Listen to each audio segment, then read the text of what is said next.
Haleluya. Terima kasih Tuhan, kami ucap syukur. Malam hari ini kami ada di dalam hadirat-Mu. Kami percaya Tuhan, seperti apa yang telah kami nyatakan melalui ujian kami, Engkaulah kekuatan kami, Engkaulah penolong kami, Engkaulah gunung batu dalam kehidupan kami. Apapun Tuhan yang sedang kami alami dalam kehidupan kami hari-hari ini, kami percaya di dalam Engkau, bersama dengan Engkau Tuhan, segala sesuatu tidak ada yang sukar, bahkan bersama dengan Engkau selalu akan ada jalan keluar. Terima kasih Tuhan Yesus, kami bangga punya Allah seperti Engkau. Malam hari ini setelah kami meninggikan nama-Mu, sekarang kami buka hati kami buat Engkau, berbicaralah bagi kami semuanya Tuhan. Malam hari ini ajar kami supaya kami boleh menangkap dan mengerti semua rahasia-rahasia kebenaran firman-Mu yang boleh kami pelajari bersama-sama malam hari ini. Terima kasih kami berkati setiap anak-anak Allah, baik mereka yang ada di dalam Facebook maupun ada di dalam Zoom meeting malam hari ini. Kami ada di dalam kesatuan hati yang sama, di dalam pengurapan yang sama, dan malam hari ini roh hikmat dan wahyu turun atas kami semuanya, sehingga kami mendapatkan revelation atau pewahyuan yang dari Engkau, yang menguatkan setiap kami dan memberikan bimbingan kepada kami, mengarahkan kepada kami, memberitahu kepada kami hal-hal yang lebih lagi. Terima kasih Bapak. Dalam nama Tuhan Yesus kami mengucap syukur dan berdoa. Semua yang percaya bersama-sama boleh berkata amin. Puji Tuhan Bapak Ibu Saudara, salam. Ya, masuk Bapak Ibu Saudara, puji Tuhan. Malam hari ini kami melihat wajah-wajah yang begitu antusias, wajah-wajah yang begitu haus dan lapar akan Tuhan. Saya percaya kita ada atau berasal dari berbagai macam penjuru, ya, dari luar daerah maupun luar negeri. Malam hari ini boleh berkumpul bersama-sama walaupun lewat online. Tapi kita percaya setiap hati yang terbuka di hadapan Tuhan, Tuhan akan memuaskan, mengenyangkan kita pada malam hari ini. Oke Bapak Saudara, kita masih melanjutkan pelajaran kita malam hari ini tentang vision. Ya, tapi khusus malam hari ini kita akan belajar tentang bagaimana ya mata roh yang terbuka dan dampaknya. Itu yang kita rindukan semuanya, bukan? Dan itu juga merupakan suatu target yang Bapak juga sedang kerjakan di dalam kehidupan kita. Saya sudah katakan pada awal-awalnya, manusia itu awalnya punya 10 indera. Ada 5 indera jasmani, ada 5 indera rohani. Karena dosa, maka manusia itu untuk mengejar semua materi yang ada di dalam dunia ini selalu menggunakan 5 indera jasmaninya. Lambat laun 5 indera rohnya ini karena nggak pernah digunakan, lambat laun hilang begitu saja. Ya, Yesus datang memulihkan segala sesuatu, termasuk 5 indera roh itu mulai dihidupkan lagi di dalam kehidupan kita. Sehingga kita boleh memiliki 5 indera roh lain lagi. Ya, salah satunya adalah penglihatan atau mata roh yang terbuka. Bagi Bapak Saudara yang merindukan ya untuk mengalami mata roh yang terbuka, saya percaya malam hari ini, ketika Bapak Saudara mendengarkan kebenaran firman Tuhan ini, kamu akan mendengar kebenaran dan kebenaran itu akan memerdekakan. Maksudnya apa? Apa yang dijanjikan oleh Allah kepada kita, itu boleh kita genapi di dalam kehidupan kita semuanya. Amin. Nah, Bapak Saudara, mata roh yang terbuka itu menjadi syarat ya bagi Elisa khususnya pada waktu itu untuk memperoleh dua kali urapan yang dia minta kepada Elia ya. Nah, ini saya review sedikit ya. Ya kemarin sudah saya bahas sedikit, tapi malam hari ini untuk prolognya saya masukkan lagi.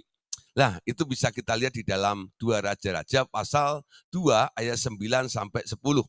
Dan sesudah mereka sampai di seberang, berkatalah Elia kepada Elisa, mintalah apa yang hendak kau lakukan kepadamu sebelum aku terangkat daripadamu. Jawab Elisa, biarlah kiranya aku mendapat 2 bagian dari rohmu. Berkatalah Elia, yang kau minta itu adalah sukar. Tetapi jika engkau dapat melihat aku terangkat daripadamu, akan terjadilah kepadamu seperti yang demikian. Dan jika tidak terjadi, tidak akan terjadi. Jadi kita lihat bahwa ada sebuah persyaratan untuk masuk atau mendapatkan sesuatu yang bersifat dimensi roh. Elisa itu minta 2 bagian rohnya Elia dan itu sangat sulit. Bagaimana mentransfer roh ke dalam materi itu. Tapi Elia berkata, tidak ada yang nggak mungkin. Asalkan kamu bisa melihat, ya. Asalkan kamu bisa melihat. Tuhan Yesus berkali-kali menegur muridnya, ya, murid-muridnya atau pengikut-pengikut atau khalayak yang mengikuti Yesus. Berbahagialah engkau walaupun tidak melihat tapi percaya. Dan iman itu adalah melihat apa yang tidak kelihatan. Kalau kita hidup sebagai orang Kristiani atau orang Kristen, ya, sebagai manusia roh, harusnya indera penglihatan itu modal, ya. Ketika Anda berdoa kepada Tuhan, ketika Anda meminta, mekanismenya sebenarnya Allah itu ketika menjawab doa Anda tidak langsung dalam bentuk materi. Ya, Anda boleh baca Efesus pasal 1 ayat yang ketiga. Ya, terpujilah Allah Bapa Tuhan kita Yesus Kristus yang telah memberikan segala berkat rohani di dalam surga. Nah, kata surga di sini dipakai kata heavenly places, yaitu artinya tempat-tempat di alam roh. Jadi ketika Allah itu menjawab doa Anda, ya, jawaban Bapak kepada kita ini pertama dalam bentuk roh. Ya, segala sesuatu kemarin sudah kita belajar bahwa asalnya dari roh. Sebelum terjadi menjadi materi, semuanya asalnya dari roh. Amin. Nah, kalau orang sudah melihat roh, ya materinya sebentar lagi ya nanti akan ada di depan Anda bendanya. Nah, banyak orang kadang-kadang ini merasa ragu, merasa bimbang dengan jawaban Tuhan. Kenapa? Karena mata rohnya tak terbuka. Mata hatinya juga enggak terbuka. Yang terbuka hanya mata jasmaninya saja. Nah, memahami, mengerti tentang dimensi roh dan pikirannya Allah itu hal yang sangat mutlak bagi orang-orang yang percaya kepada Tuhan Yesus. Amin. Nah, satu kali Tuhan Yesus katakan gini, ya, saudara. Dia mengatakan gini, ya, dengan Nikodemus, ya, jikalau kamu tidak dilahirkan kembali, kamu tidak akan bisa melihat kerajaan Allah. Jangankan masuk, lihat aja nggak bisa. Nah, ini tadi saya katakan dasarnya. Kelahiran baru, menerima Tuhan Yesus sebagai Tuhan dan Juru Selamat di dalam kehidupan Anda. Sekarang Anda punya potensi, ya, untuk bisa terbuka mata roh Anda. Amin. Kalau itu menjadi suatu persyaratan untuk orang-orang bisa masuk pada dimensi roh ini, menggapai hal-hal yang dimensi roh ini, Anda juga harus mengerjakan seperti apa yang dilakukan oleh Elisa. Dan akhirnya kita lihat, Elisa itu memenuhi tantangan daripada Elia, bukan? Ketika Elia diangkat, dia berkata, Bapakku, Bapakku kereta, ya, kuda Israel itu kereta berapi itu. Dia bisa melihat. Dan mulai saat itu, dia penuh dengan kuasa dan Alkitab mencatat, kalau Elia melakukan mujizat 7 kali, Elisa melakukan mujizat 14 kali. Artinya apa? Dia dapat double porsi dari apa yang ada di dalam diri Elia. Ya, dengan sebuah persyaratan, kalau kamu bisa melihat. Artinya apa? Elisa bisa melihat. Dari tidak bisa melihat, akhirnya bisa melihat. Nah, Bapak Ibu Saudara, dengan contoh seperti ini, Bapak Ibu Saudara sekarang paham nggak? Kalau hari ini Anda belum bisa melihat karena mata rohmu masih tertutup, bukan berarti Anda tak bisa melihat. Anda bisa melihat. Karena ini sebuah persyaratan. Amin. Untuk apa? Anda masuk pada dimensi roh untuk bisa menggapai segala kekayaan di alam roh. Itu harus dimulai dengan bisa melihat, ya. Nah, saya tidak ngomong Anda jadi nabi gitu, tidak ya. Tapi enggak, ini persyaratan semua harus bisa punya penglihatan. Melihat apa yang ada di alam roh tersebut ya. Lah, Bapak Saudara, perkara tentang membuka dan menutup mata itu sebenarnya bisa dilakukan ya. Ini contoh Elisa. Elisa ini dapat membuka mata roh bujangnya dan menutup mata jasmaninya orang-orang Aram ya. Jadi setelah dia mengalami mujizat daripada Tuhan ini, dia bisa melakukan hal yang luar biasa. Sehingga dia buka sekolah kenabian, mendidik para murid-muridnya untuk menjadi nabi. Ya, nah salah satunya apa? Nanti kalau ada murid-muridnya yang belum paham tentang dimensi roh, Elisa ini berdoa untuk muridnya dan muridnya itu mata rohnya bisa terbuka. Ya, Anda tahu ceritanya. Ketika Elisa ini dikepung musuh, murid-muridnya salah satunya keluar, dia ketakutan karena dia melihat ada musuh yang begitu banyak. Tapi Elisa berkata, jangan takut, yang menyertai kita jauh lebih banyak daripada musuh yang ada di depan kita. Awalnya dia bisa melihat, bukan? Tapi ketika didoain oleh Elisa, disuruh melihat lagi. Dia melihat di gunung itu pasukan bala tentara Allah dengan pedang berapi-api telah siap untuk membela dan melindungi Elisa dan murid-muridnya. Benar ya? Nah, sekarang kita perhatikan ya. Jadi hal membuka mata roh itu bisa dilakukan dengan didoakan. Nah, Anda cari orang-orang yang powerful, yang penuh dengan urapan. Nah, nanti dengan iman orang-orang seperti ini bisa membuka mata roh. Nah, saudara, itu cara yang lama sebenarnya. Tapi sekarang cara yang baru adalah ketulusan hati Anda, penyerahan hidup Anda, dan Anda yakin bahwa Anda bisa melihat dan Anda mulai mencoba ya, hubungan Anda dengan Tuhan itu, kedekatan Anda dengan Tuhan itu membuat Anda terbiasa. Ya, Anda bisa karena terbiasa.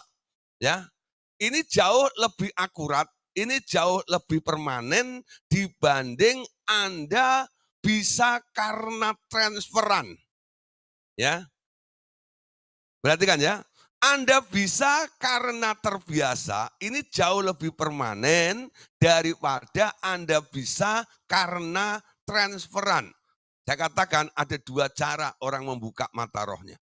Dengan penumpangan tangan dan didoakan itu pun bisa. Itu pernah kami lakukan dulu ketika kita bertumbuh dalam pengurapan sebelum Allah Bapa Tuhan Yesus dan Roh Kudus mencegah kita untuk tidak sembarangan menumpangkan tangan kepada semua orang, ya. Nah, kita dulu ramah, rajin menjamah. Pokoknya ada kepala di depan kita jamah semuanya. Dia jamah ya. Terus kita gitu ya, kita bereksperimen dan hasilnya wow, keren. Sampai akhirnya orang bilang ini tim saktinya luar biasa. Ya, setiap masalah orang pengen dibuka mata rohnya ini dan itu, minta didoain semuanya. Ya, tapi ada cara yang lebih baik. Relationship, hubungan Anda dengan Allah semakin intim dengan Allah, ya. Anda boleh mengenal Dia, Anda boleh memahami Dia, dan Anda bisa melihat Dia. Amin. Ya, coba melihat. Ya, sekarang mulai belajar, mau pilih cara pertama atau pilih cara kedua. Ya, sayangnya cara yang pertama ini sudah nggak ada lagi di RTM. Sekarang di RTM ini lagi getol-getolnya digalakkan dengan cara yang kedua. Membangun sebuah hubungan dengan Tuhan. Setiap pribadi harus berjumpa pribadi dengan Tuhan Yesus. Punya pengalaman pribadi dengan Tuhan Yesus. Amin. Kami hanya mendorong, kami hanya mengarahkan, tapi segala sesuatu sampai Anda nikmati bukan hasil karya kami. Tapi karena kerinduan dan karena sikap tindakan Anda. Ya, bagi setiap orang yang mau melangkah dengan iman, pasti ketemu Tuhan. Amin. Nah, ketika Anda ketemu Tuhan, mata rohmu juga terbuka juga nanti. Ya, Nah, kita lanjut dulu ya. Nanti waktunya habis. Nah, terus dulu. Dalam 2 raja-raja, ya kemarin sudah kita baca di sini, bagaimana ini Elisa membutakan mata orang. Ya, tadi dia membuka mata orang, sekarang dia membutakan mata orang.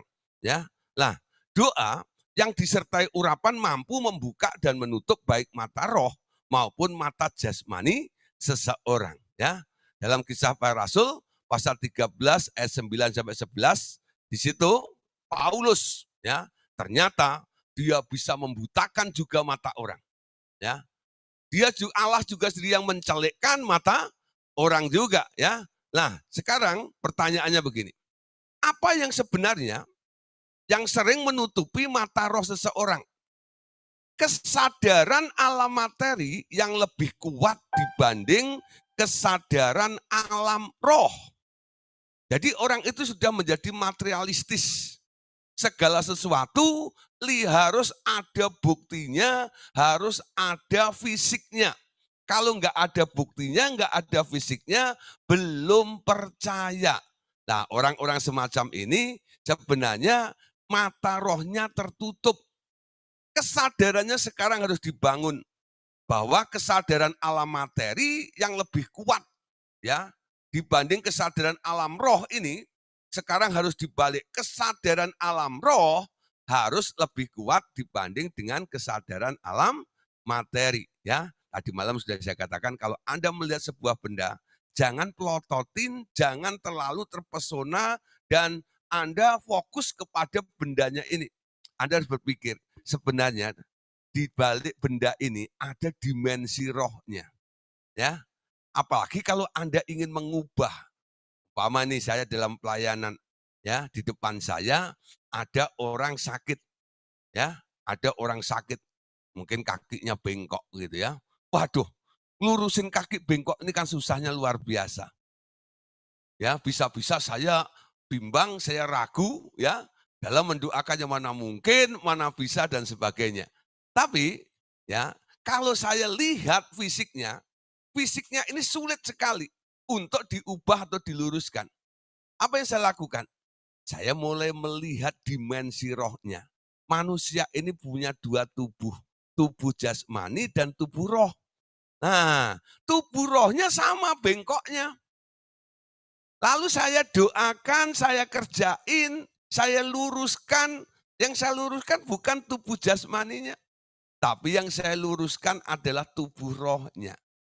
Meluruskan tubuh roh itu jauh lebih mudah dibandingkan meluruskan tubuh fisik. Kenapa? Daging itu lemah, daging itu males, daging itu sulit untuk berubah. Tapi roh itu penurut, diomongin pasti nurut. Jadi tubuh roh yang bengkok itu Anda katakan lurus dalam nama Tuhan Yesus. Apa yang terjadi? Tubuh rohnya lurus, karena apa? Rohnya nurut dengan omonganmu. Dalam omonganmu ada kuasa karena di backup dengan nama Tuhan Yesus tersebut. Amin. Nah, mungkin Anda lihat tubuh rohnya sudah berubah. Jadi sempurna, jadi lurus. Tapi tubuh fisiknya belum. Nah, memang untuk pindah atau mengubah atau memindahkan ya dari tubuh keadaan dari tubuh roh ke tubuh fisik itu butuh waktu. Ya, butuh waktu. Nah, kebimbangan, keraguan, ketidakpastian pada diri orang itu di-drill aja. Percaya, aku percaya ada mujizat. Ajak nyanyi tentang miracle. Tentang keyakinan. Sampai imannya itu melampaui akal budinya. Ketika imannya melampaui akal budinya, apa yang terjadi? Apa yang terjadi di alam roh? Sekarang termanifestasi ke dalam tubuh fisiknya. Itu berapa kali saya lakukan. Ya, itu semua tergantung tingkat kesadaran. Ada orang-orang yang saya sadarkan tentang alam rohnya, dia selalu melihat tentang alam fisiknya. Orang-orang seperti ini sulit sekali untuk ditolong. Ini ibaratnya firman Tuhan katakan orang bebal. Orang bebal itu nggak bisa ditolong. Kenapa? Di dia maunya sendiri, ya, dia punya pendirian sendiri dalam kebodohannya itu.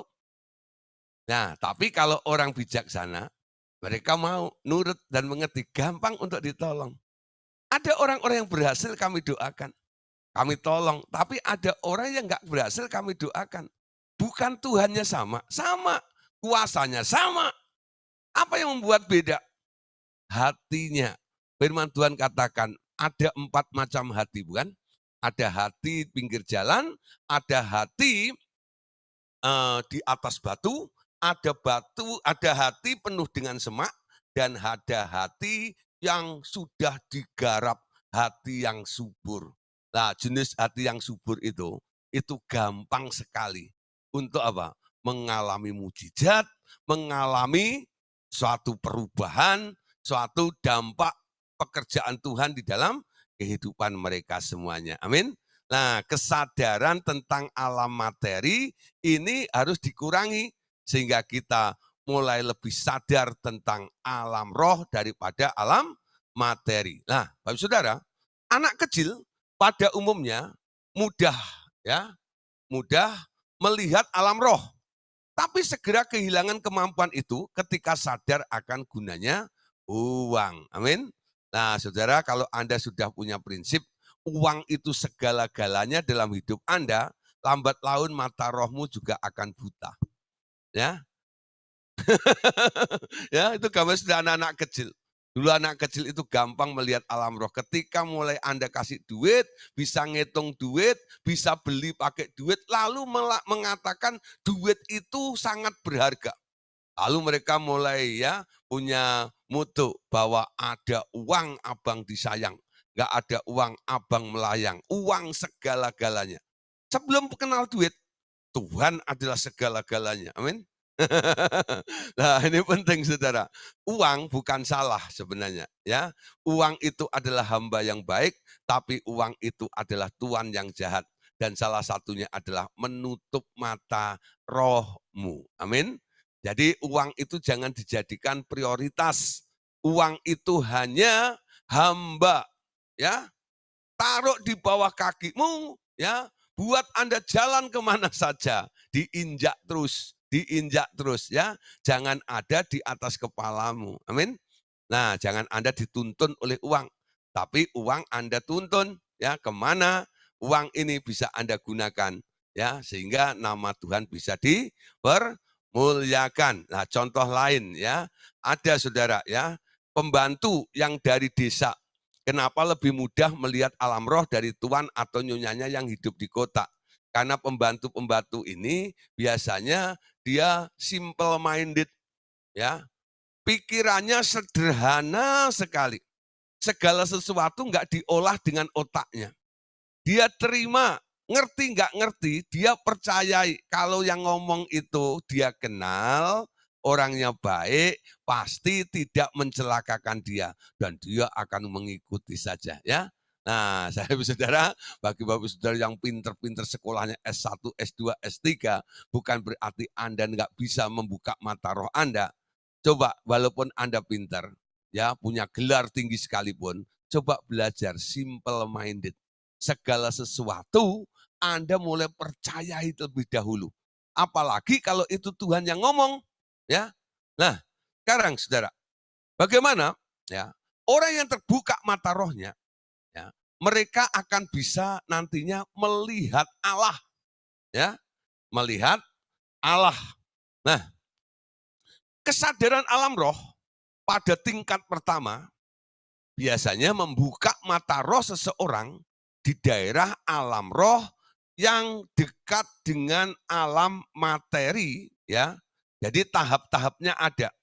Ketika orang itu terbuka mata rohnya yang pertama ya, karena dia baru lapis pertama pada grade atau level pertama itu, nah itu kadang-kadang waktu dilihat, mereka melihat ya, yang dilihat adalah ya alam roh yang dekat dengan alam materi. Ya. Jadi alam roh itu luas. Ada orang-orang yang menafsirkan bahwa alam roh itu ada yang tingkat 3, ada yang tingkat 7, ada yang tingkat 10 gitu ya. Tergantung ya. Semua aliran kepercayaan mereka membuat versi surganya masing-masing, bukan? Jadi orang Muslim punya surga sendiri, orang Hindu punya surga sendiri, orang Buddha punya surga sendiri, orang Kristen punya surga sendiri, betul? Ya, yang selama ini orang Kristen mengakui ini ya secara umum nih ya, surga itu katanya tingkat 3 katanya. Ya, karena apa? Paulus berkata bahwa dia diangkat ke surga tingkat 3. Apakah betul surga itu tingkat 3?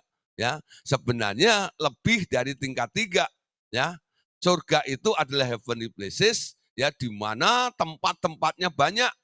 Ada Hades, ada Firdaus, ya. Terus ada Tartarus, ada tahta Allah Bapa, dan masih banyak tempat-tempat yang lain di alam roh itu. Nah, itu menurut levelnya. Nah, Bapak Saudara, tempat yang paling dekat dengan alam materi itu apa? Antara Firdaus dan Hades. Itu yang paling dekat. Surga yang paling dekat dengan alam materi itu Hades dan Firdaus. Jadi ketika orang pemula, mata rohnya mulai terbuka, biasanya dia lihat 2 hal ini. Ya, itu tergantung keterikatan dan arah daripada mata rohnya. Kalau mata rohnya arahnya turun, ya, karena dia terikat dengan kakek moyang mereka, punya hubungan ikatan batin dengan kakek moyang mereka yang sudah meninggal, dan mungkin juga ada misbah dupa atau tempat-tempat sembahyangannya, foto-foto yang masih dipajang, kenangan-kenangan dan sebagainya. Ketika mata rohnya terbuka, yang dilihat adalah Hades, dunia orang mati. Biasanya gitu ya. Weh, aku lihat engkong, aku lihat makco, aku lihat coco-coco. Aku lihat Om, ya, aku lihat Pak D itu, yang sudah mati semuanya. Dia melihat, ya, baik di dalam mimpi maupun punya vision atau penglihatan. Lagi dia matanya melek, tahu-tahu dia melihat sesuatu. Pak D lewat nih, ya, engkong tadi datang katanya begitu. Nah, kamu kok lihat? Nah, ini tanda bahwa orang itu mata rohnya terbuka, ya. Tapi dalam tahap pertama, yaitu yang paling dekat dengan alam materi, kalau tidak Hades, nanti Firdaus. Kalau rohnya itu sukacita, hubungannya dengan Tuhan baik, dan dia sering menengadah ke atas, nah disitulah nanti ketika dia melihat pada lapisan pertama, tahap pertama dia mulai melakukan penglihatan ini, apa yang dilihat? Dia lihat malaikat-malaikat sedang menari-nari ada di sebuah taman, biasanya gitu. Ada beberapa orang setelah saya baptis, lalu mata rohnya mulai terbuka. Setelah keluar dari air, biasanya saya tanya, Bapak Ibu Saudara tadi yang sudah dibaptis, silahkan memberi kesaksian. Kesaksian apa yang Anda alami ketika Anda dibaptis tadi? Banyak macam-macam pengalaman mereka, ada yang mengalami pelepasan, ada yang mengalami kelegaan, ada yang mengalami mujizat kesembuhan, ya. Ada juga yang melihat sesuatu. Pak, tadi saya melihat, ya, melihat ada sebuah taman. Dan di situ malaikat-malaikat menari-nari. Dan banyak anak-anak kecil di sana, Pak, dibimbing oleh malaikat-malaikat itu. Terus dia tanya, itu apa, Pak? Dia bilang, ya, kalau disebut taman, itu Firdaus. Ya. Nah, dulu duplikatnya pernah ada di bumi. Namanya Taman Eden. Ya toh, Adam dulu ditaruh di Taman Eden, ya. Nah, itu sekarang ada taman juga namanya Firdaus di sana. Eden, Firdaus itu identik sama, ya. Oh, gitu ya, Pak. Nah, coba terus asah supaya Anda bisa tembus kepada level yang lebih dalam lagi. Lapisan berikutnya. Jangan hanya melihat dunia orang mati dan Firdaus tok. itu hanya menghibur Anda atau menakutkan Anda, bukan? Kalau Anda melihat dunia orang mati, ada kecemasan, ada ketakutan, ada kekhawatiran, ada kegelisahan. Tapi kalau Anda lihat Firdaus, Anda hanya merasa sukacita. Amin. Jadi hidup ini bukan hanya masalah takut dan sukacita, bukan? Tapi hidup ini kan ada sebuah tujuannya. Nah, pada dimensi roh yang berikutnya ini, nanti yang Anda lihat pasti berbeda, saudara. Ya, tidak seperti pada tahapan ya alam roh yang pertama yang dekat dengan dunia materi. Nah, bagaimana cara masuknya? Bila kedagingan semakin dilenyapkan, mata roh dapat melihat ke dalam alam roh yang lebih tinggi. Sekali lagi ya. Jadi cara meningkatkan untuk Anda menembus pada dimensi roh yang lebih dalam lagi, yaitu melenyapkan semua bentuk kedagingan. Apa itu kedagingan? Ya, apa itu kedagingan? Cari sendiri. Ya, apa itu buah roh dan apa itu keinginan daging. Kalau itu masih ada di dalam kehidupan Anda tak bisa menembus barier kedua ini ya. Masuk kepada dimensi roh yang lebih dalam, yang lebih luas tok lagi. Anda hanya bisa melihat, mendeteksi Hades dan Firdaus doang. Ya, lenyapkan daging. Jadi kalau Bapak Ibu Saudara mulai ya digarap di RTM ini. Kalau Anda mulai kolokan dan terus dilihat ini urusannya kok hanya daging saja ini. Orang-orang seperti itu kadang-kadang kalau datang minta didoain ya. Dia katakan, sini. Tak pateni, tak bunuh. Loh Pak, kok dibunuh? Iya, yang dibunuh keinginanmu.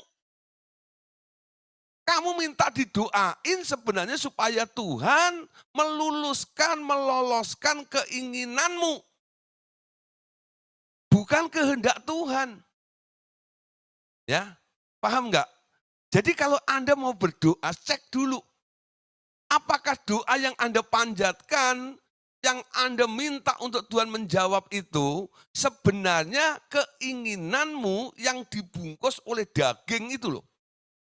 Ya, kalau itu urungkan, itu enggak usah disodorkan kepada Tuhan. Amin. Karena darah dan daging tidak dapat bagian dalam kerajaan surga. Dan Allahnya geleng-geleng saja. Kalau Anda ngotot, sama alasnya digarap juga ya. Tapi itu enggak, Anda hanya masuk di daerah baik. Paling banter Anda masuk di daerah berkenan. Enggak pernah bisa masuk di daerah sempurna. Daerah sempurna itu cuma satu. Melenyapkan keinginan daging Anda dan mengadopsi keinginan Bapak 100% di dalam diri Anda. Ya, meskipun dagingku dan hatiku habis lenyap. Betul enggak? Tahu lagu itu enggak? Pernah nyanyi enggak?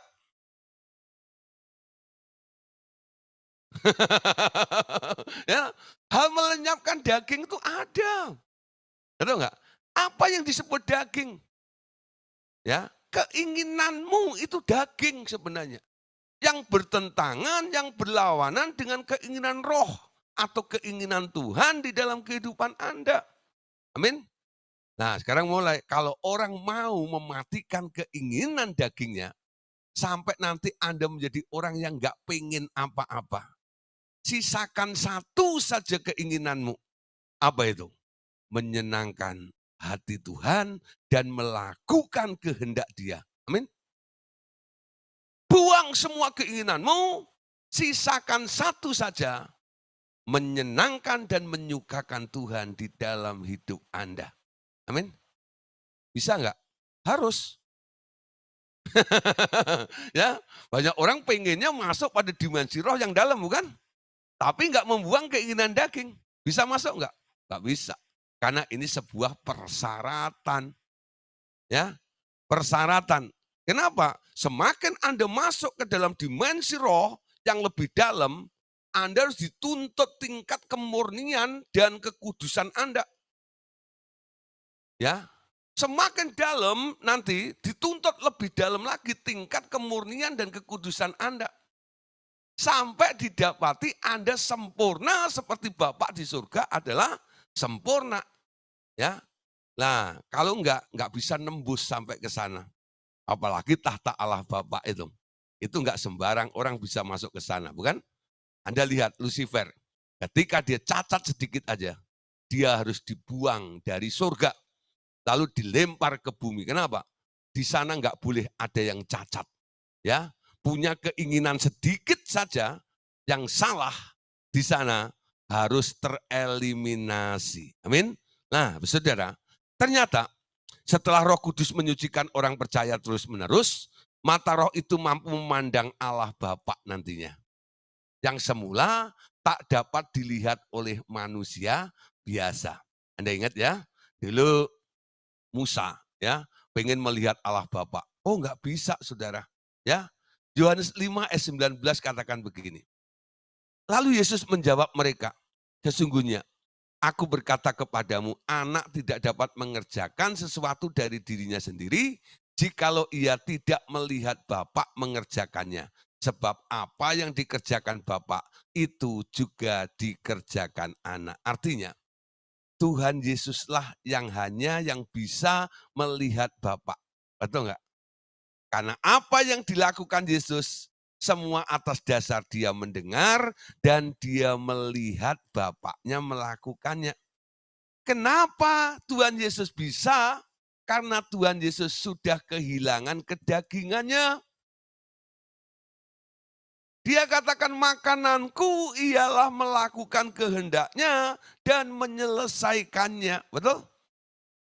Kalau moto ini Anda ambil, Anda jadi serupa dengan Yesus. Anda bisa melihat Bapak seperti Yesus. Kenapa Bapak itu sulit untuk dilihat? Dalam kitab Ibrani dikatakan, Allah itu adalah, Bapak itu adalah api yang menghanguskan. Tahu nggak? Gak ada yang tahan melihat. Kenapa? Saking kudusnya. Tahtanya begitu cemerlang dan luar biasa. Gak bisa melihat manusia yang berdosa ini. Harus ditahirkan, harus dikuduskan.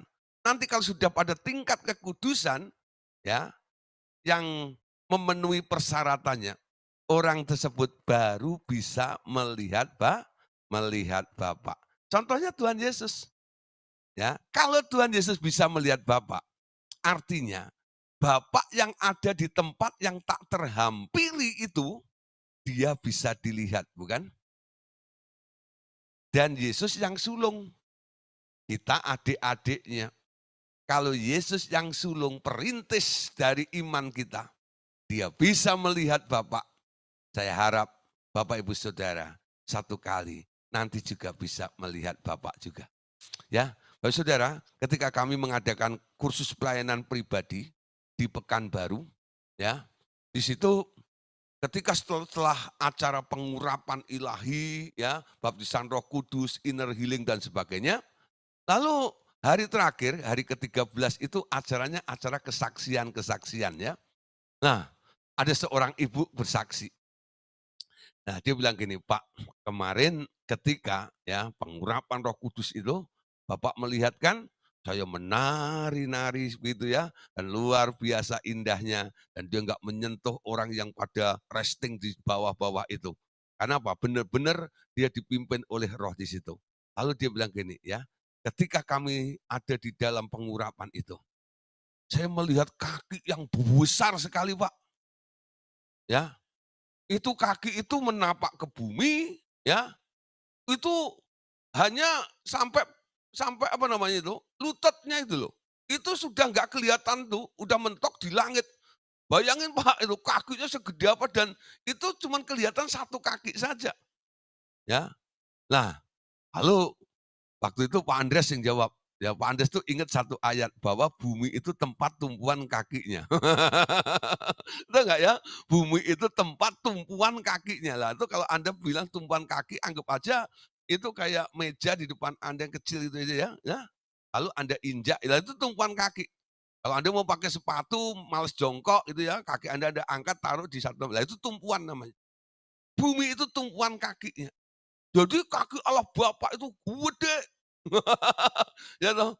Wah, saya hanya bisa melihat kakinya, Pak. Ya toh. Waduh, sudah apa yang terjadi?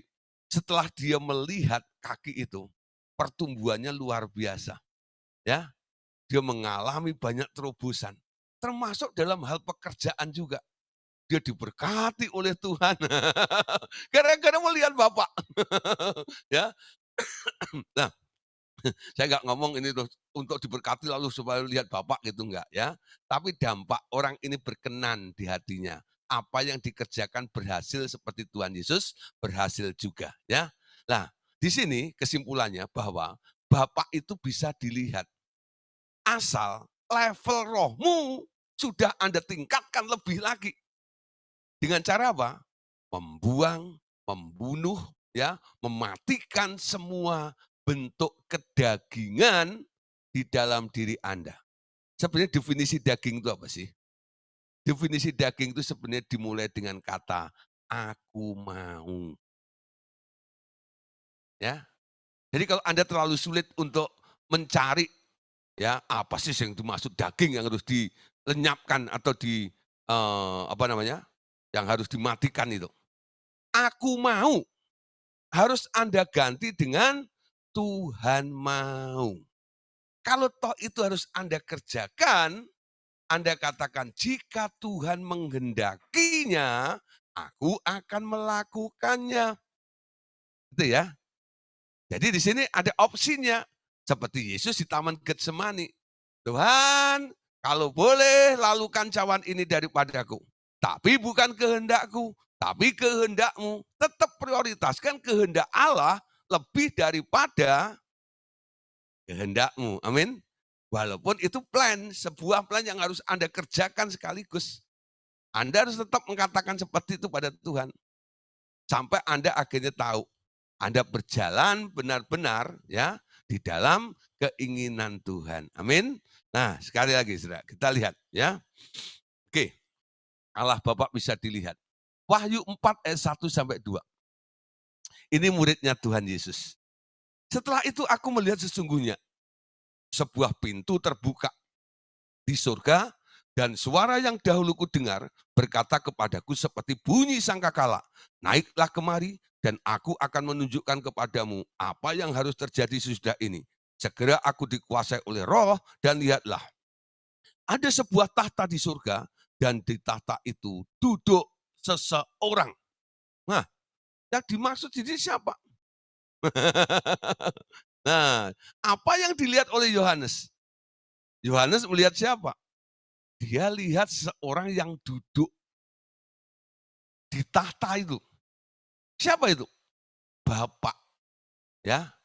Bagaimana Yohanes bisa melihat ketika dia ada di Pulau Patmos, dia tidak melihat dengan mata fisiknya.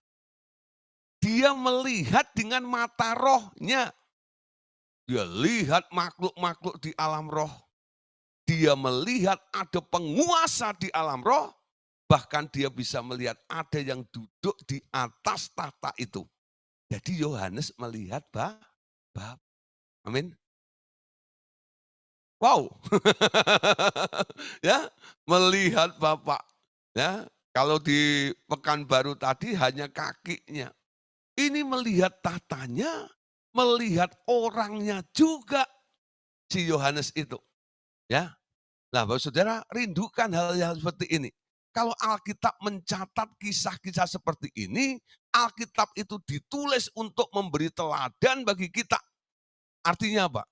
Apa yang ditulis dalam Alkitab ini bisa terjadi juga di dalam kehidupan kita. Amin.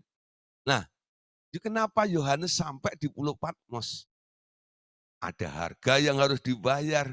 Amin. Pulau Patmos itu bukan pulau kapuk, saudara. Amin kan? Anda sukanya di Pulau Kapuk, bobo Yohanes itu ada di dalam pembuangan. Itu pulau kering kerontang.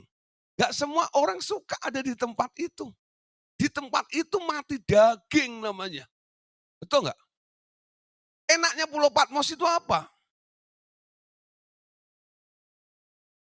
Di situ banyak ular beludak. Tujuannya Orang melempar, membuang Yohanes ke situ tuh supaya mati, ya, dimakan oleh binatang-binatang buas di situ. Karena apa? Di dalam Yohanes itu ada hidup Yesus atau Zoe ya. Sehingga disiksa, digoreng hidup-hidup sekalipun, dia nggak mati. Orang yang menyiksa itu jengkel, dan dia katakan orang seperti ini, kita capek nyiksanya. Kita buang aja di Pulau Patmos supaya mati sendiri nanti. Ya, paling nggak diterkam dengan binatang buas. Jadi itu tempat pengasingan, tempat pembuangan, saudara. Banyak yang dibuang, yaitu kedagingan Anda di Pulau Patmos ini. Baru bisa melihat Allah Bapa. Amin. Banyak orang pengen ngalami seperti Yohanes, bukan? Tapi nggak mau di Pulau Patmos, bukan? Maunya enaknya saja. Ya, loh, dengan cara apa? Pak tolong doain, buka mata roh saya. Nggak usah ke Pulau Patmos, nggak usah. Eh, ke Pulau Seribu aja Pak, doainya. Gitu. Enak aja. Ketemu Bu Susi buang ke laut nanti.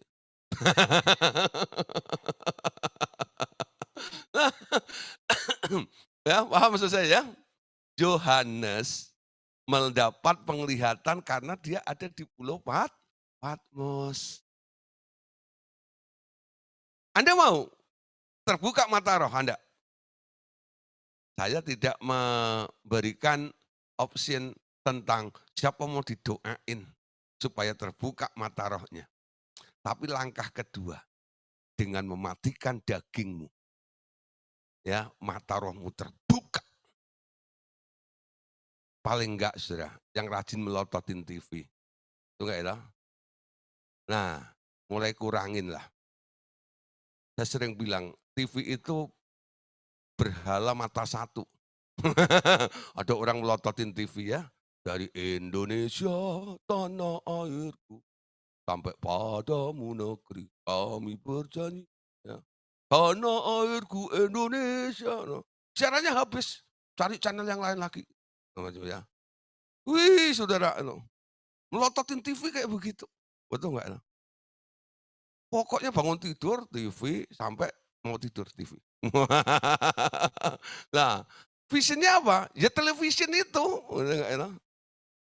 Mau dapat vision, melototinya television. Television. Memang jauh tele. Tapi vision televisimu itu loh. Nah, kalau memang televisi Anda itu menjadi berhalanya, itu barang tumpasnya gampang. Kirim ke rumah saya saja. Tak kiloin nanti di sini. Ya, kalau itu menghambat Anda punya penglihatan, apa saja singkirkan dari Anda. Amin. Karena apa? Percuma, Anda harus masuk Pulau Patmos. Amin. Enak nggak masuk Pulau Patmos? Nggak enak. Itu bukan keinginan Yohanes. Karena dia konsisten mengikuti Yesus, akhirnya dia dibuang ke sana. Amin. Nah, haleluya. Aduh, tadi tak pikir membukakan mata roh itu enak, habis itu didoain sama Pak Gideon gitu ya. Harapannya kan begitu ya. Kecewa yang mengharapkan begitu malam hari ini. Ya, cara yang lama itu kalau kita gunakan, walaupun Anda bisa melihat dagingmu luar biasa, mata rohmu terbuka tapi Anda nggak masuk surga, itu lebih cilaka. Amin. Dan paling parahnya lagi, kalau Anda sudah merasa mata rohmu terbuka, Anda jadi dukun Kristen. Ya, Anda akan dicari banyak orang, lalu orang memanfaatkan Anda. Lalu hanya melakukan permainan daging. Betul nggak?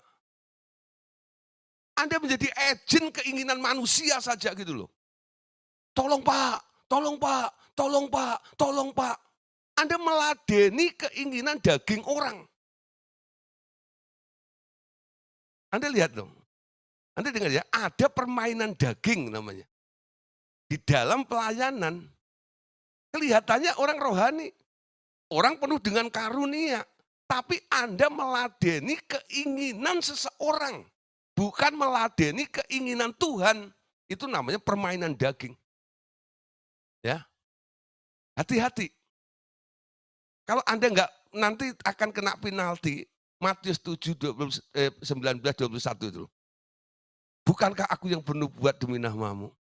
Menyembuhkan orang sakit demi namamu. Enyah kamu pembuat kejahatan. Aku enggak kenal engkau. Bernubuat dan sebagainya itu mata rohnya terbuka sebenarnya. Betul enggak? Tapi enggak dikenal oleh Tuhan. Kenapa? Meladeni keinginan daging orang. Ya. Tapi kan kasihan, Pak. Kita bukan melayani berdasarkan kasihan. Ya, belas kasihan itu beda dengan kasihan. Compassion itu muncul dari Tuhan. Kasihan itu karena matamu melihat, lalu perasaanmu main. Betul enggak? Tapi bukan karena Anda tanya Tuhan. Bukan karena dipimpin oleh Tuhan. Nah, bedakan sama sekali. Saya enggak peduli orang katakan saya enggak peduli, enggak perhatian dan sebagainya. Kalau orang ini kolokan terus dan saya harus nuruti keinginan dagingnya, ya, saya bilang enggak. Betul enggak? Kamu harus bertobat di sini. Ya, bukan kamu yang ngotot. Kamu harus rela untuk apa namanya? Membuang keinginanmu seperti ini. Lalu mulai masuk dalam rencana Tuhan. Ya, dan banyak orang nggak suka dilayani seperti ini. Lalu saya katakan, kalau kamu nggak suka dengan cara kami, ya cari hamba Tuhan yang lain. Yang melayani dengan cara yang beda. Karena apa? Di sini adalah proses pendewasaan, pendidikan untuk dibawa kepada jenjang kesempurnaan. Amin. Ingat ya. Bukan sekedar loyal seperti itu, bukan.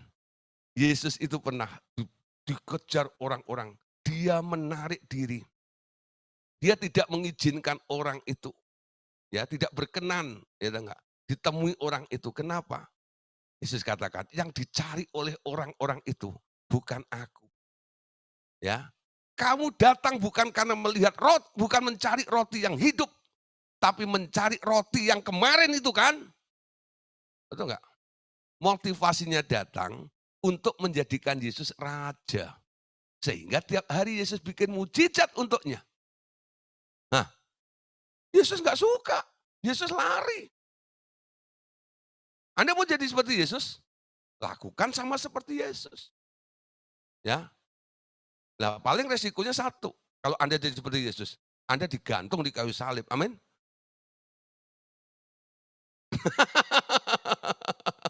Paling satu, betul enggak? Anda digiring ke Golgota, naik di atas kayu salib. Tapi jangan ragu, ketika Anda sudah disalibkan itu, nanti Bapak akan berkata seperti juga kepada Yesus. Karena kamu taat, maka aku beri nama di atas segala nama. Aku tinggikan engkau di atas yang lainnya. Amin. Nah, saya mau ngalami seperti ini. Ya. Nah, saudara, sekarang kita lihat. Ya, lanjut berikutnya dulu. Nah, ngomong tentang masalah mati daging, ya, nanti terlalu panjang. Tapi ini penting, ya. Kenapa? Rasul Yohanes bisa mengalami vision karena dia ada di Pulau Patmos. Amin. 2 Korintus 12 ayat 2. Aku tahu tentang seseorang di dalam Kristus, 14 tahun yang lampau, entah dalam tubuh aku tidak tahu, entah di luar tubuh aku tidak tahu, Allah yang mengetahuinya. Orang itu tiba-tiba diangkat ke tingkat yang ketiga dari surga. Nah, ini saya katakan tadi, gara-gara ayat ini banyak orang mulai menganggap bahwa surganya orang Kristen itu cuman tingkat 3. Nah, ini sebenarnya peristiwanya beda ya. Ketika Paulus ini dirajam batu, ya, dia dibilang sudah mati. Ya, ditinggalin saja di tempat itu. Ya, disitulah Paulus itu rohnya terangkat. Kemana? Ke surga tingkat 3. Itu kesaksiannya Paulus. Sebenarnya di atasnya masih ada. Dia nggak bicara tentang tahta Allah Bapa loh. Ya. Nah, kalau orang Cina bilang di atas langit masih ada langit, betul enggak? Nah, Surga itu luas sekali, tapi paling top itu adalah ruang atau tempat tak terhampiri, yaitu tahtanya Allah Bapa. Amin. Nah, Bapak Saudara, sekarang berikutnya tentang karunia-karunia roh. Ya, seorang yang matanya rohnya terbuka akan melihat hal-hal di alam roh. Mata roh yang terbuka memungkinkan ia bisa beroperasi dengan karunia-karunia roh seperti hikmat, mahrifat, ya atau pengetahuan, knowledge, karunia membedakan roh, ya. Jadi orang yang mata roh terbuka biasanya kalau dikaitkan dengan karunia-karunia Roh Kudus, orang tersebut memiliki tiga ini, ada hikmat, mahrifat, pengetahuan, ya, dan karunia membedakan roh. Ada juga tentunya karunia hikmat dan mahrifat yang tidak disertai penglihatan, ya, namun datang dalam bentuk pengertian, understanding, atau suara di hati, atau suara di telinga yang disebut audible. Juga nubuatan sering didahului dengan sebuah penglihatan, ya. Nah, perhatikan ayat ini tentang karunia-karunia. Ya, 1 Korintus 12 ayat 8 sampai ayat yang ke-10. Sebab kepada seseorang roh memberikan karunia untuk berkata-kata dengan hikmat, dan kepada yang lain roh yang sama memberikan karunia berkata-kata dengan pengetahuan. Kepada yang seorang roh yang sama memberikan iman, dan kepada yang lain ia memberikan karunia untuk menyembuhkan. Kepada yang seorang roh memberikan kuasa untuk mengadakan mukjizat, dan kepada yang lain ia memberikan karunia untuk bernubuat, dan kepada yang lain kan lagi ia memberikan karunia untuk membedakan bermacam-macam roh. Kepada yang seorang ia memberikan karunia untuk berkata-kata dengan bahasa lidah, dan kepada yang lain ia memberikan karunia untuk menafsirkan bahasa lidah itulah. Dari 9 karunia ini yang ada kaitan dengan dengan apa? Penglihatan tadi. Nah, ternyata kadang-kadang muncul nih ya ada 3 hal tadi. Di mana hikmat, marifat, serta karunia membedakan roh itu seperti menyertai gitu ya. Jadi orang yang mata rohnya terbuka, kadang-kadang dia bisa melakukan pelayanan yang penuh dengan hikmat, ya. Atau mahrifat, bisa mengetahui tentang masa depan orang itu atau tentang masa lalu orang itu, ya. Itu mahrifat, karena pengetahuannya. Atau karunia-karunia membedakan roh. Ketika pelayanan seperti itu ya kadang-kadang. Nah, iblis itu kadang-kadang bisa nyaru ya atau dia pura-pura gitu. Nah, dia bisa mendeteksi roh apa ini sebenarnya yang ada di dalam diri orang ini. Ketepatan, keakuratannya ada. Karena apa? Dia melihat ya, mungkin dari gerakan tangannya. Dari gerakan tangannya ini bisa dibaca oleh orang ini. Ya, karena dia melihat dalam bentuk rohnya, dia melihat ada makhluk-makhluknya. Ya. Jadi tubuh orang itu bermanifestasi, tapi sebenarnya yang mengendalikan di dalamnya siapa. Nah, ini penting nih. Orang-orang yang bisa melihat seperti ini karena dia bisa membedakan roh, ya, membedakan roh. Nah, Bapak Saudara, Tuhan Yesus ternyata juga mata rohnya terbuka nih, ya. Dia punya karunia, Pak, termasuk mahrifat ya. Nah, pada waktu dia memilih murid-muridnya, perhatikan dalam Yohanes 1 ayat 48. Kata Natanael kepadanya, "Bagaimana engkau mengenal aku?" Jawab Yesus kepadanya. Perhatikan, "Sebelum Filipus memanggil engkau, aku telah melihat engkau di bawah pohon ara." Nah, perhatikan ya. Sebelum Filipus memanggil engkau, aku telah melihat engkau di bawah pohon ara. Jadi Tuhan Yesus itu ada di tempat yang berbeda. Natanael itu ada di tempat yang berbeda. Lalu Filipus panggil Natanael. Ketika Natanael itu sampai kepada Yesus, Yesus itu langsung bilang tentang keadaan Natanael. Kamu adalah orang Israel sejati, di dalam dirimu tidak ada kepalsuan. Sampai Natanael itu kaget. Loh, Siapa yang cerita? Gak ada yang cerita. Aku tahu semuanya tentang kamu. Bahkan perlu kamu ketahui ya, sebelum Filipus tadi panggil kamu duduk di bawah pohon ara kan? Gue kaget lagi. Dasarnya, ini pelayanan Yesus ini, berarti kan? Ini contoh ya. Nah, contoh bagaimana orang yang punya karunia penglihatan ya, yang disertai dengan mahrifat ya. Nah, dia tahu apa sebenarnya kondisi siapa tentang ya si Nathanael ini. Dia tebak persis semuanya. Aku tahu, aku tahu, aku tahu, aku tahu.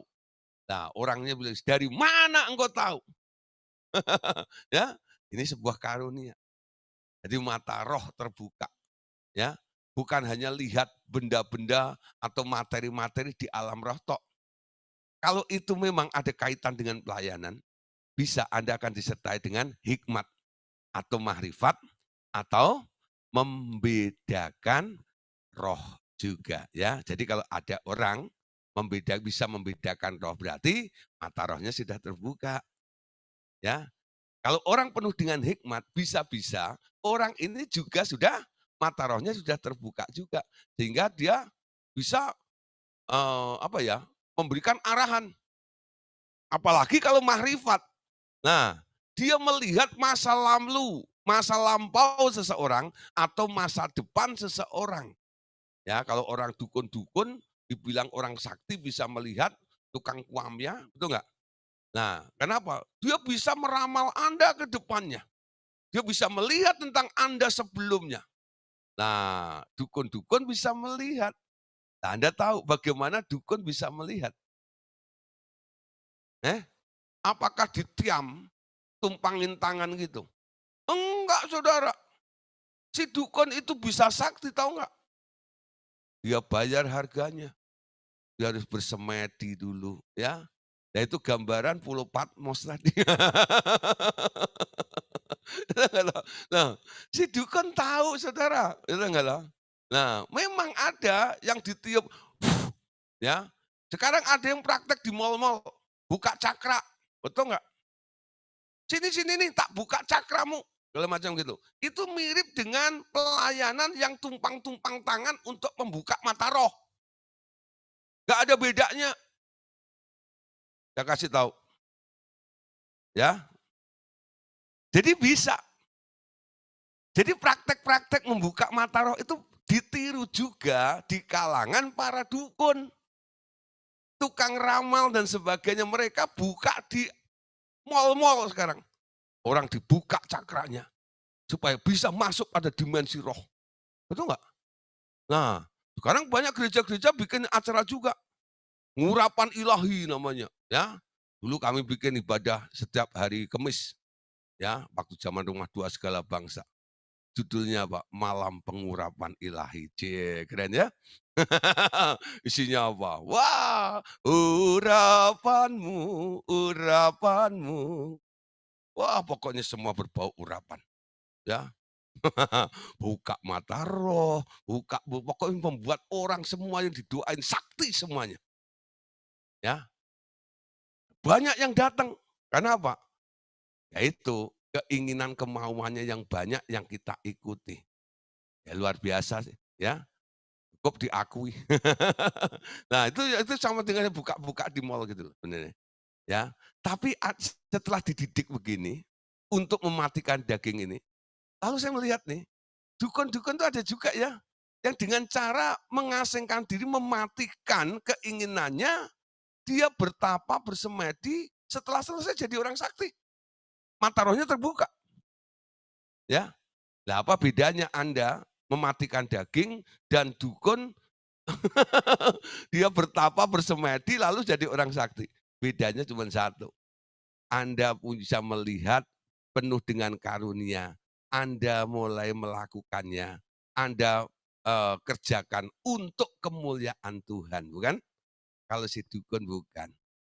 Ya, untuk meloloskan keinginan-keinginan banyak orang. Termasuk orang yang ingin balas dendam, ingin menyerang dan sebagainya, cari si dukun itu ada santet, ada pelet, betul nggak ya? Itu dilakukan oleh dukun yang sakti itu. Ya, dia terima orderan yang seperti itu. Bagaimana dia bisa sakti? Karena matiin semuanya, betul nggak? Nah, cara yang kedua ini boleh kita lakukan. Yang sudah ditiru oleh dukun, sekarang harus menjadi ya loh, sarana yang harus kita kerjakan juga. Anda mau melihat, mau terbuka mata rohmu, matiin dagingmu. Lalu persembahkan hidupmu kepada Tuhan. Lalu setiap hari Anda lihat agendanya Tuhan. Ya, nanti orderan dari Tuhan akan datang. Ya, tuh kirim. Ya, lah itu layani. Tuhan yang suruh. Anda ingat Filipus, itu enggak ya? Nah, Filipus itu hingkangnya apa, ilmu meringankan tubuhnya itu, ya loh. Oh, dalam persilatan luar biasa ya. Ketika dia baptis orang Ethiopia itu, dia langsung diraibkan sampai ke Asdod. Woi, sakti hebat begitu. Anda lihat, siapa Filipus?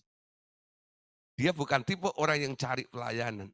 Dia melayani karena disuruh Tuhan. Filipus, itu ada orang di kereta, ikutin. Roh itu menyuruh Filipus. Betul nggak? Filipus sakti. Dia mengadakan banyak mujizat. Ya, sampai ada dukun ya namanya Simon, ya. Bukan Simon yang ini bukan, ya. Simon tukang sihir itu, betul nggak ya? Ya, itu sampai tergila-gila dan ngikutin si Filipus ini. Kenapa? Kalah sakti dengan Filipus. Tapi pelayanan Filipus itu ada pelayanan dipimpin roh. Betul nggak? Dia melakukan kalau Tuhan pimpin. Itu hebatnya. Bukan pelayanan daging. Amin. Nah, oleh sebab itu, saudara, tentang roh hikmat dan wahyu, itu boleh Anda minta kepada Bapa. Bahkan Paulus sendiri berdoa dalam Efesus pasal 1 ayat yang ke-17. Ya. Ketika dia melihat ada pertumbuhan jemaat di kota Efesus, dia berdoa. Ini doa dari rasul besar, namanya Paulus. Dia katakan, dan meminta kepada Allah Tuhan kita Yesus Kristus, yaitu Bapa yang mulia itu, supaya ya Ia memberikan kepadamu roh hikmat dan wahyu. Jadi kan, untuk mengenal Dia dengan benar. Ya, nah boleh diminta roh hikmat dan wahyu ini. Tuhan, aku minta. Kalau Anda sudah punya relationship, hubungan dengan Dia, sekarang Anda boleh minta itu. Amin. Kalau semua dari Tuhan, nanti Anda akan bisa hidup dalam roh. Amin. Nah, hidup dalam roh. Orang beriman harus berjalan dalam roh.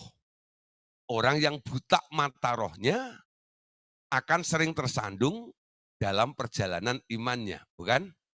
Ya, sekali lagi, orang yang buta mata rohnya akan sering tersandung dalam perjalanan rohnya, ya, perjalanan rohnya. Nah, berjalan dalam pimpinan roh menjadi sangat sukar baginya. Grace atau anugerah seharusnya membuat segala sesuatu itu menjadi mudah bagi kita yang percaya, bukan? Amin. Nah, memiliki mata roh yang terbuka dan terlatih itu baik adalah hak orang percaya di dalam grace atau anugerah Allah itu. Karunia roh harus dipergunakan menurut pimpinan roh, bukan untuk maksud memegahkan diri dan memamerkannya untuk mengangkat martabat seseorang. Amin. Nah, Bapak Saudara, apa tujuan Bapak Saudara pengen terbuka mata rohnya? Apa tujuan Bapak Saudara mendapatkan 9 karunia roh? Ya, kemarin closing semuanya pada mengucapkan selamat hari Pentakosta. Betul nggak? Apalagi gereja Pantekosta merasa sudah 100 tahun pas ada di Indonesia. Wah, ada ya. Waduh, sudah 10 hari bertalu-talu menantikan Roh Kudus. Ku nanti engkau Allah kuasa. Apa yang dinanti? Mendapatkan karunia-karunia itu. Ya, hampir semua saya punya grup yang banyak isinya gereja-gereja gitu ya. Ya. Nah, di situ saya perhatiin itu, semua sedang melakukan tentang mendapatkan karunia, karunia, karunia, karunia. It's okay, baik semuanya, ya. Nah, mereka mencari karunia-karunia itu. Tapi setelah mereka mendapatkan karunia itu, mereka mau gunakan untuk apa? Ya, karunia Roh Kudus harus dipergunakan menurut pimpinan Roh, bukan? Ya, kalau enggak nurut pimpinan Roh, karunia itu namanya dimanipulasi. Anda ngerti kata manipulasi? Eh, manipulasi. Ini konotasinya ya, manipulasi itu sebenarnya hal yang buruk atau hal yang baik? Yang buruk, ya. Kalau Anda memanipulasi Roh Kudus, karunia-karunia Roh Kudus, Anda orang baik atau orang jahat? Gak heran Tuhan bilang, "Hei kamu pembuat kejahatan, dipandang jahat oleh Tuhan." Karena apa? Anda mencari karunia, tapi tidak digunakan menurut pimpinan Roh. Anda seorang manipulator, memanipulasi Roh Kudus. Amin. Karunia Roh Kudus. Punya karunia Roh Kudus baik. Tapi kalau nggak dipimpin oleh Roh, Anda hanya memanipulasi untuk kepentingan Anda dan kesenangan Anda saja. Amin. Nah, saya harap Bapak Saudara yang mendengar malam hari ini, Anda bisa ketok tular, sampaikan kepada yang lainnya juga. Supaya mereka mengerti dan mereka sadar bahwa mereka sedang memanipulasi karunia-karunia Roh Kudus. Dan itu dipandang jahat oleh Tuhan. Amin. Ya. Aduh, ya kok harus dengar ya hari ini. Saya lagi enak-enak loh dengan karunia Ria. Nah, perhatikan Galatia 5 ayat 25 sampai 26. Jikalau kita hidup oleh Roh, baiklah hidup kita juga dipimpin oleh Roh. Dan janganlah kita gila hormat, janganlah kita saling menantang dan saling mendeng. Orang kalau sudah punya karunia kadang-kadang maunya dihargai, betul enggak? Maunya disanjung. Ya, nanti kalau sudah mulai populer, kalau diundang mulai pasang tarif, wani piro, gitu ya. Hotelnya bintang berapa? Ya, kalau bintang 5 enggak cukup, saya kasih bintang 7, ya biar jadi puyer. Heeh, obat sakit kepala. Puyer bintang 7 nih mana. Ayo sudah dong. Orang begitu kadang-kadang. Betul nggak ya? Sebelum populer segala macam gitu, ya tidur di tikar nggak apa-apa, benar nggak? Setelah populer gitu ya, selalu bilang, ya kelasnya ada, bilang gitu ya. Nah, dia nggak mau ngomong sendiri, pasti yang ngomong sekretarisnya, ada nggak? Ya, saya nggak cerita, ya banyak. Lah, kalau pengen tahu japri saya. Karena banyak pendeta-pendeta yang saya pelayanan ke tempat dia yang curhat, ya lah. Karena dia pengen ngundang si hamba Tuhan si A ini. Ternyata, ya lah, tarifnya pasti di atas 15 juta. Padahal dia di gereja kecil. Nggak sanggup Pak. Udah nggak ya. Waduh gini. Waduh sayang ya. Nah, pada tujuannya supaya nama hebatnya dia ini bisa menarik semua orang dan supaya banyak jiwa dimenangkan. Maksudnya gitu. Ya lah. Ya tapi karena tarif tadi. Kenapa bisa begitu? Karena gila hormat tadi itu loh. Ya, di sini nggak ada yang gila hormat. Kenapa? Nggak ada yang gila. Nggak ada yang gila, ada nggak ya? Nah, semuanya rendah hati. Wajah-wajah yang rendah hati. Karena apa? Mau dipimpin oleh Roh. Amin. Nah, sekarang terus ya, dikit lagi. 1 Korintus 14 ayat 26.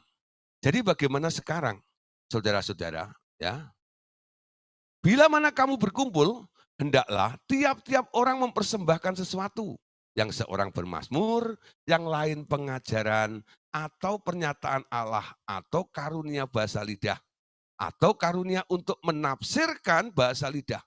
Tetapi semuanya itu harus dipergunakan untuk membangun. Bapak Saudara, malam hari ini ya, biarlah tentang vision ini memang sesuatu yang Tuhan janjikan kepada kita ya, bahwa vision itu juga diberikan dalam rupa karunia-karunia kepada kita semuanya.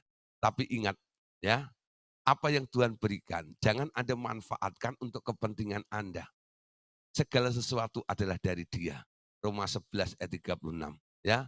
Sebab segala sesuatu dari Dia, oleh Dia, kepada Dia.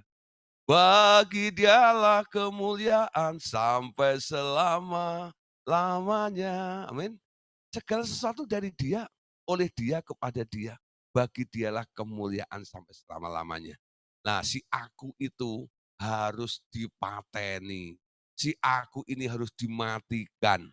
Kalau masih hidup cepat digantung di salibmu, kayu salibmu itu loh. Ya, jadi ada 2 buah salib di buku 6 dipelajari kembali. Ada salib Yesus ya yang memisahkan Anda dari dunia ini, dan ada salib Anda yang mematikan kedagingan Anda. Ya, pikul salibmu sekarang, sangkal dirimu, matikan dagingmu. Ya, ketika Anda mendapatkan vision, mendapatkan karunia ini, Anda tidak memanipulasi karunia, sehingga semua pelayananmu nanti ada nilainya. Kalau tidak, nanti Anda kena penalti. Anda nabrak, istilah Pak Sumarboko. Ya, nabrak Matius pasal 7. Ya, pembuat kejahatan.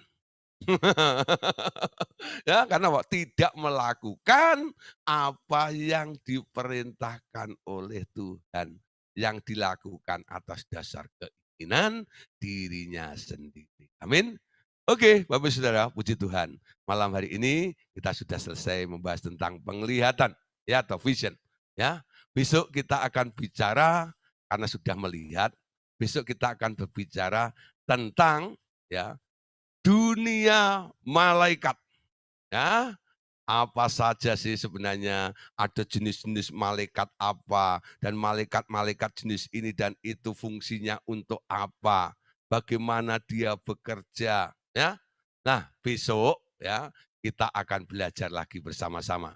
Saya harap Bapak Saudara semua tetap semangat untuk mengerti dan terus menggali kebenaran firman Tuhan ini. Amin. Tuhan Yesus memberkati semuanya. Oke.